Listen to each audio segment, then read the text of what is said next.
money, I get them out of the business. Okay, 1 second. Quiet, please. I'm gonna stop. Sit down for a second. There's a woman behind this screen. No. Be quiet for a second. Okay. There is a woman behind this screen. She is behind this screen because she is afraid that her pimp will find her, will kidnap her, and will kill her. Those are her words. So you cannot sit here and say that all these women that are prostitutes can leave their pimps whenever they want. The fact is, they can't. She go get another pimp, he ain't gonna do nothing. That's right. He ain't gonna do nothing.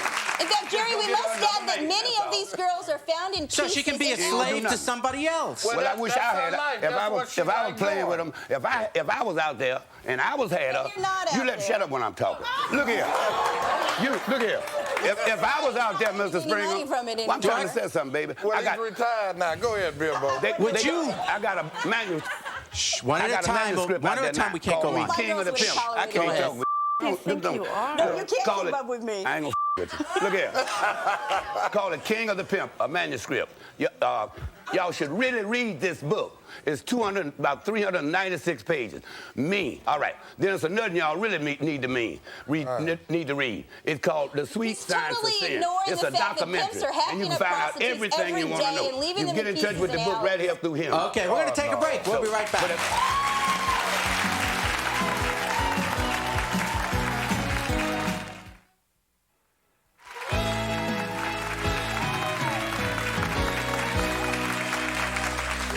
The question that comes to mind is we have this woman up here who is heading an organization, is now devoting her life to getting women out of this and men out of this profession that is enslaving them, could be killing them, is getting them beaten up. Why would you be opposed to her work? If that is the goal, to get women out of it, why would you be opposed to that? I just hate to hear a woman say she's a pimp. That's wrong. She can't pimp. She ain't got no pimps. Who cares about the name? One thing about it, though, Jerry, what are the statistics on that? It's just like the same thing like Alcohol Anonymous or Drug Anonymous. People come and do things to relax and go right back to it. The only sure way to come out of that is to accept Jesus Christ into their life. It's not going to be no anonymous, and that's the only thing that's going to work. I was into pimping for 13 years. I was the #1 pimp in the country. I was on drugs and alcohol for 17 years. No, I didn't go to the drug center or alcohol. What does you look like when you these are materialistic things. Pimp. Do I look like a pimp? You don't even believe I was a pimp anymore. All right. You can't be no pimp. I want you now to welcome former street pimp Jerry Jones. He is currently working on a biography. Excuse me, you can't be heard. I want you to meet Jerry Jones. He's working on a biography about a pimping Bilbo. Why a book about pimping Bilbo? Why? Let me say one thing. Number one, this is not a Bible. This is a biography of this man's life. I remember this man when I was almost a kid. Well, I won't say kid, but I remember him many, many years ago as a pimp. This is the father of pimps right here that you're talking. This man hasn't said a word yet that you could understand. It's all in this book. But prostitutes, actually, dope and cocaine and all that stuff has made more prostitutes than anything in the world. And books there's like there's nothing in the world going to stop a woman if she wants to be a prostitute. Like you can't stop a war, you're not going to stop prostitutes. I know for a fact. See? Because many pimps this woman is not going to stop nobody from Excuse me, you know what no one's understanding? When two people speak at once, they can't be heard. Please, if he's talking... Young boys read this stuff You're not listening to me. You're not listening. When he's talking... Okay, we'll take turns. Everyone gets a shot. One at a time, or we can't be heard, okay? All right. Okay. Go ahead. I'd like to know. Please, did I just finish everybody in this audience somewhere have a skeleton in their closet, right? Yeah. And you don't know what people have done in their past. You don't know what make a woman turn prostitute. You don't know what make a man turn pimp. But why glorify it? I pimped years ago. Answer my question, if you would. Why glorify it, though? Doesn't that glorify it? Glorify what? Writing a biography on that? No. This does not glorify. This gives a piece of information. Just a minute, Bilbo. I wrote the book.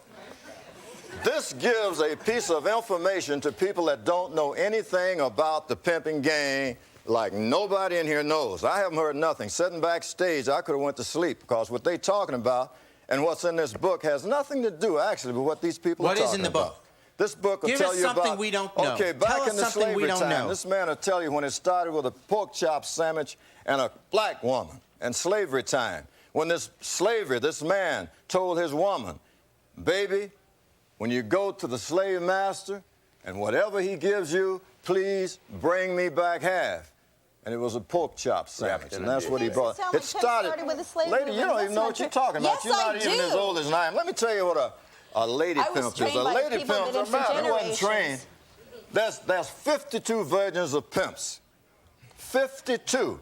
This woman here falls under the category of a mother pimp or a lesbian pimp. Right. This one, right here. Wait, you know what? Okay? I don't think so. Now, that's the way it goes. I'm telling you like it is. But, I mean, But he's not addressing it. This book I guess the issue is what's the difference? by many young women to encourage them to be pimps. I have signed a contract to do a movie on my life story. Okay, go ahead. I'd like to say, when I was a little boy, I used to see a guy ride down the street with Rolls Royce, and this was Bishop Magic One. And I do believe in the brother. He have changed. He's on the Great West Side. He's a preacher in the King Bilbo. I believe these brothers have changed, you know, because they got a church over on the West Side, you know, and they helping a lot of people in the community. So talking like what? What do you do That's for what I'd like to know. Well, I'm in the church. You're a member of the church? Yes, a member of the church, minister music. church. I play the... Okay, well, we're going to take a break. We'll be back and find out more about this remarkable industry. Okay. For your free tickets to the Jerry Springer Show in Chicago, write Jerry Springer, Tickets, Post Office Box 4115, Chicago, Illinois, 60654, or call 312-321-5365.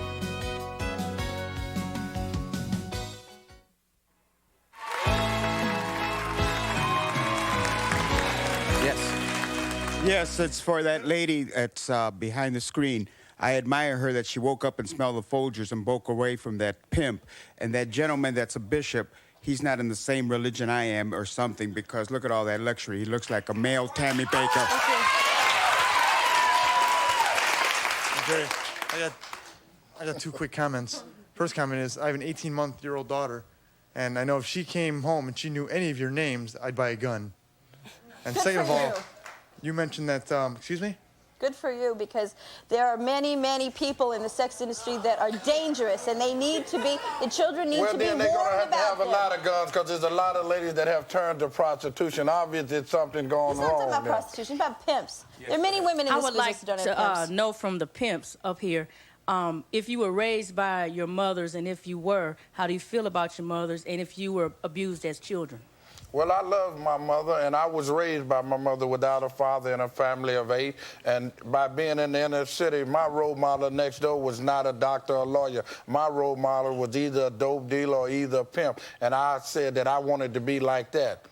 And again, this book is going to encourage more of them. People are talking about the problems in the society with pimps, and this is just more of it. Giving me, you can make a pimp out your son, out your brother, out your anybody. You can make a pimp out anything. Wait, you know what? When you're all talking, we can't hear. Yes? Okay, when I was about 14 or 15 years old, my mother's, as you said, what did I think about my mother? My mother's friend kept me. She was giving me money on the side and taking care of me and buying all of my clothes. And she came to my mother one day and said, Mrs. Jones, I'm giving your son money and clothes. Do you have any objection? She said, it's up to him. If he want to take them, it's up to him. Yes. And it was up to me, and I took it. I wanted to ask the Reverend if he... I wanted to ask the Reverend if he keeps his Pimp of the Year trophy on the same shelf as his Bible. You know what? Excuse me. I don't want to have to keep saying this, but the people at home don't get to hear this program if everyone's talking at once. Please, unless I give you the mic, please don't talk, honestly. I was doing what she wanted me to do for the money. Can I just finish, sir? What was this comment? I just want to know, do you keep your Pimp of the Year trophy on the same shelf as your Bible? I mean, do you keep all that stuff with you, or what? I mean, is that something you leave behind you? Jewelry? No, you have your Pimp of the Year award. I mean, what exactly is that? I mean, do you keep that still around, or have you gotten past all those things? A better question might be, why does he need to hang on to this image? I have the awards. I have won awards out in Los Angeles. I won the Player of the Year at Don King Player Ball in Las Vegas at Caesar Palace. I have all of them awards at home. And why is he so proud? Why does he need to hang on to this image so much? Again, this is what I'm talking about, the pimp mentality. They're trophies. But the fact that you're proud of it now. I have two questions for the minister. What religion are you practicing, and do you recruit the former prostitutes or current prostitutes to go the right way or whatever you're preaching? I'm a student at Moody Bible Institution. I've been there 8 years. My church is non-denomination. We teach a full gospel ministry. We clothe, we counsel, we give people food and different things like that. I'd like to know if that, you right there, if you know how many homeless people you could feed if you sold all that jewelry all over yourself. Wait, hold it. Wait, let me answer that.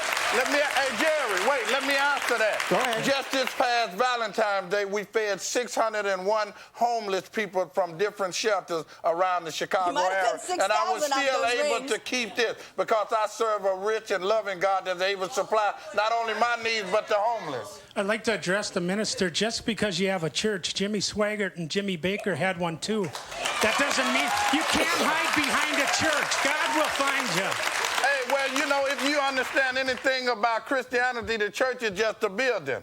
I think the church is within you. Everybody's forgetting that all this stuff is illegal, and I don't see how it can be associated with the church when it's illegal. Well, the only part that prostitution is associated with the church is by counseling to help these people to do better in life, to show them that there's other direction other than selling their bodies on the street. By me being once into that life, I could express it to people to let them know that it is a better way by accepting Jesus Christ. I have a question for the bishop.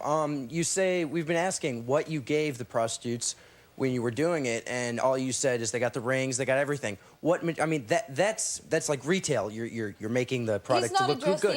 He's making it. What material things besides the rings, the flashy clothes and everything, which is basically your own thing to sell your merchandise. What did they get besides that? Well, they got tender love and care. TCB. No, it's true. We're going to take a break. We'll be right back. If you'd like to order a video cassette of Jerry's show for only $24.95, call Video Archives at 1-800-FOR-VIDEO, 1-800-FOR-VIDEO for your videotape. For a transcript, send $5 with program name, date, and subject to Burrell's Transcripts, Box 7, Livingston, New Jersey, 07039.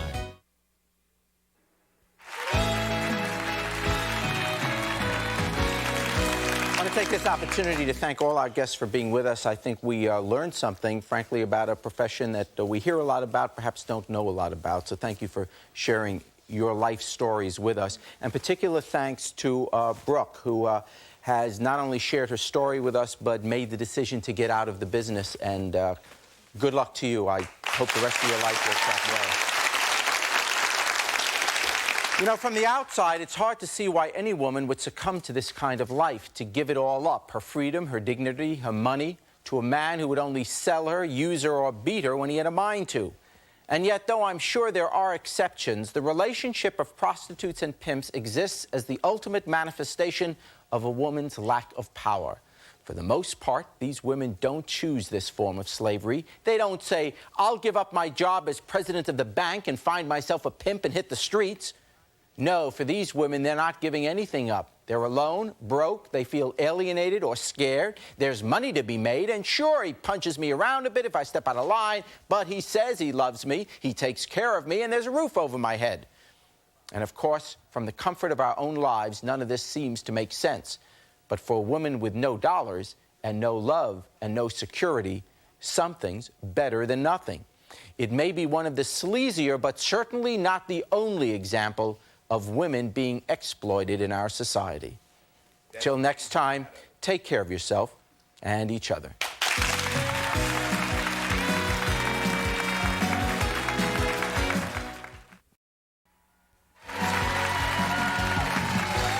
Jerry Springer's wardrobe designed and provided by the Sansevelt Company, Michigan City, Indiana.